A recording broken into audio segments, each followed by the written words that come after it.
Halo semua, Tabea.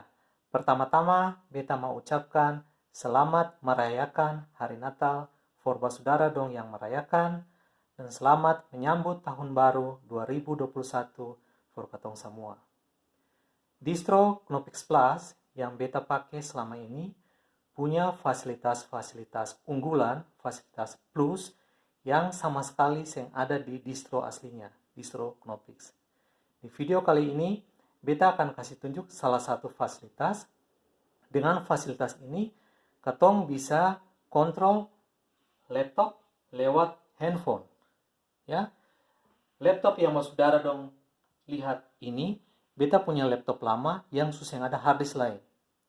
Kalau misalkan beta nyalakan laptop ini, saudara dong akan lihat akan muncul pesan error yang mengatakan kalau yang ada device, yang ada hard disk yang ditemukan yang berisi sistem operasi.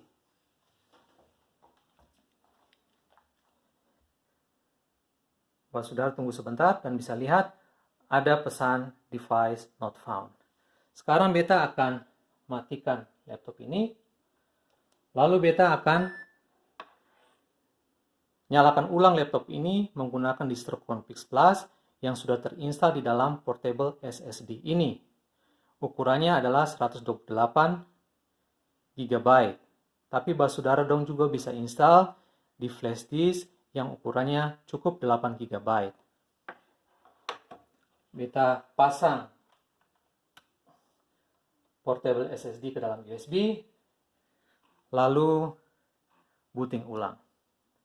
Di sini akan terlihat kalau otomatis BIOS akan mendeteksi kalau di dalam beta punya portable SSD ada sistem operasi yang bisa dijalankan. Lalu BIOS akan otomatis menjalankan sistem operasi itu. Distro basis yang beta pakai kali ini adalah Knopix 8.1. Di versi 8.1 ini dan juga di versi-versi Knopix yang lain, yang ada keharusan kalau pada proses login, user harus memasukkan password. Karena memang yang ada password standar untuk user di dalam distro Knopix. Tapi untuk distro Knopix Plus, katong bisa tambahkan password yang dibutuhkan. Di sini sudah muncul screen, di mana di dalam screen ini katong harus masukkan passwordnya ke orang.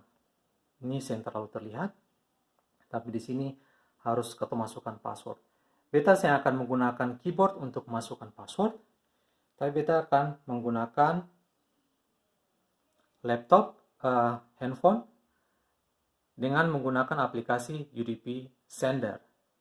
Dengan UDP Sender ini, katong bisa komunikasi dengan katorang punya laptop, baik yang baru maupun yang lama. Di sini yang penting adalah katong harus tahu alamat IP dari katorang punya laptop. Di sini sebagai contoh, alamat IP-nya adalah 192.168.062 dan juga katong harus tahu portnya yang harus katong pakai. Untuk login, katong bisa kasih perintah login. Ini sebenarnya script yang sudah beta siapkan supaya beta bisa login otomatis. Saudara bisa lihat beta sudah login ke dalam desktop. Sekarang beta akan putar salah satu video tutorial yang beta sudah buat menggunakan aplikasi VLC. Ketemu begitu aja, lalu masukkan URL dari video YouTube yang katorang punya, lalu tinggal klik send. Saudara akan lihat kalau otomatis video YouTube akan dijalankan. Kalau sudah selesai, saudara bisa tutup dengan perintah tutup.